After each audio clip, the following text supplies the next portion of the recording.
Hi everyone, it's Jacob with Wilman Air in Jacksonville, Florida. Today we're going to go over the most common problem we occur here in Northeast Florida, and that's a clogged drain line. The first thing you're going to want to do is get your tools and materials together. For this you will need a shop vac or wet vac, a gallon of water, and a funnel. In order to locate your primary drain line, proceed to your indoor unit, and down at the bottom you should see a pipe coming off of it. As you come to your primary drain line, you're going to look for something like this. This is an access T. As you can see, water comes in here and then goes down. Up above, we got a little cap where we can do a clean out and dump water down. Next, you'll want to locate where your primary drain line terminates outside. Normally this will be by the outdoor unit. Now that we've located our indoor unit primary drain line and where it terminates outside on the exterior of the house, we need to turn off the power before we begin. We're looking for the heat breaker, not the AC. That would be that breaker. The unit is now off. Now that we have the power shut off to the system, ensuring that it won't run during our cleaning process, we can actually start to clean. First thing we're going to do is take our shop vac. We're going to hook it up to the exterior drain. Milwaukee makes a great cordless shop vac, 18-volt battery, has a great lifespan and excellent power for actually cleaning stubborn clogs. The nozzle also happens to fit right over 3/4 inch PVC.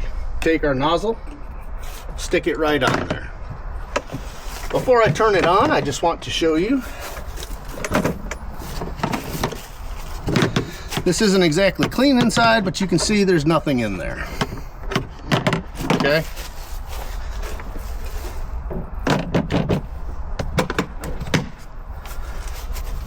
Once I turn this on, it's going to get a little noisy. So I'm kind of going to tell you what we're going to do here before I do it. Now that we've put the nozzle on the drain line, we're going to go ahead and apply power and let this thing start sucking that clog out. Okay, what you're going to see is you'll start to see this hose go stiff, and then when it starts to get the clog out, it'll start to vibrate like this. That's the water and the clog rushing through it. While it's doing that, we're going to go inside for the next step, but we're going to leave this running.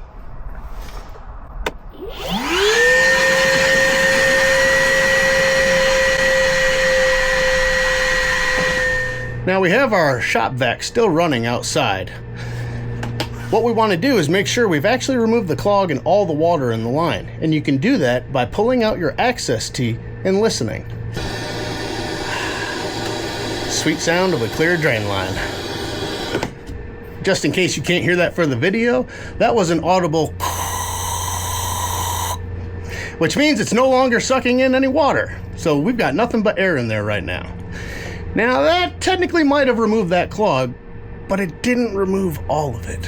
And I know this for a fact, because if you have a clog and you create a suction, all you're going to do is open up a little bit and then you lose all of that suction pressure.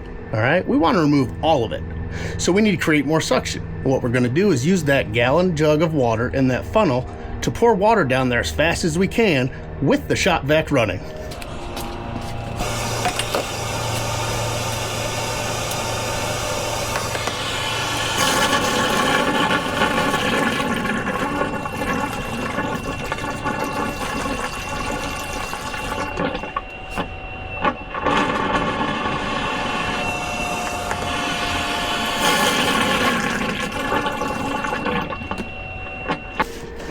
Now, with that step being complete, let's go outside and see what we got.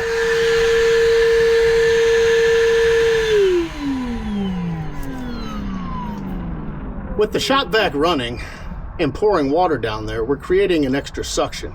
That water is not just flowing through that pipe, it's getting pulled through that pipe. That little bit of extra force is just enough to remove some of that extra gunk from inside that drain line to make sure this doesn't happen in another couple of weeks. So it's a very important step. Let's go ahead and pull our shop vac off now that we have it off, and we'll check out and see what's inside.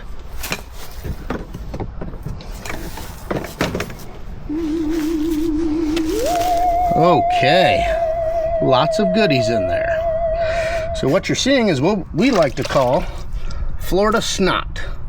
It is an algae and bacterial buildup that I've only seen here in Florida. But this stuff is a very common problem. What you're going to want to do with this is just dump it in your yard or on the side of a bush, and then clean your vacuum so you can use it elsewhere.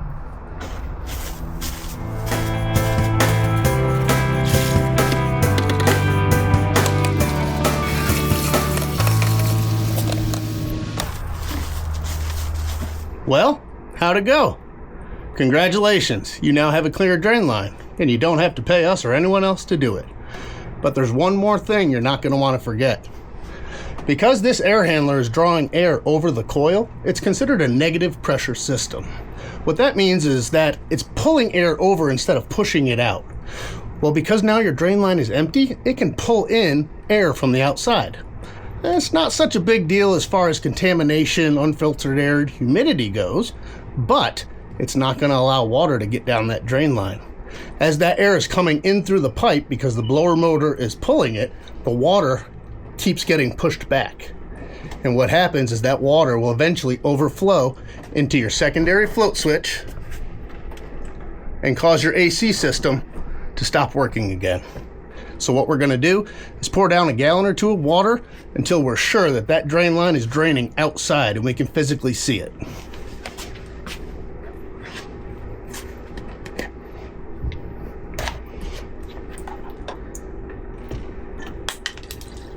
No need to pour in a hurry here. We're just filling up the drain line.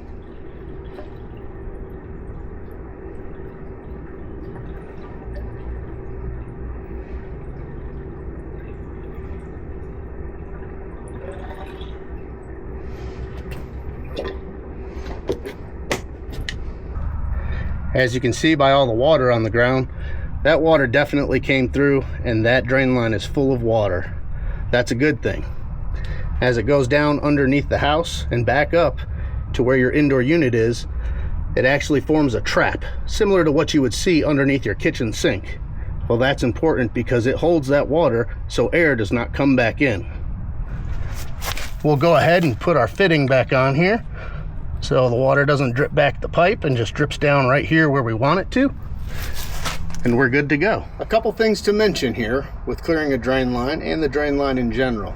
Again, it's there to remove humidity from your house and get rid of that water outside. That not only keeps your indoor air conditioned and dry, but also prevents flooding at the indoor unit location. There can be a lot of water damage when a system floods over at the indoor unit and we don't catch it. That's why those safety switches are very important, especially if your unit is up in a ceiling or on the second floor of a house. In the past, we have seen people try to shop vac it from the indoor location at that service tee. That doesn't do anything though. Your clog is after that, and before that is the indoor unit, where there probably isn't a clog. Normally it's in that trap underneath the house. So when you suck it out from that service tee, it's gonna take air wherever it can get it from, and the path that's easiest would be right from that air handler. So you're not even applying pressure to that clog. Also, if you do compressed air there at the service tee, you run a good chance of blowing all this gunk right back into your system. Thanks for joining me again today. It's been a pleasurable experience. I hope you all stay blessed. And if you ever need the services of Wilman Air, please feel free to reach us. Our number and our contact information is in the notes below. Please like and subscribe and share with your friends. Share with other homeowners. The whole point of these videos is to educate every homeowner. Things they can do, educate you so you know what technicians are talking about, especially if it's not us, because a lot of other technicians won't explain things like we do. We're all about the education here at Wilman Air. Thank you for watching today. Stay blessed.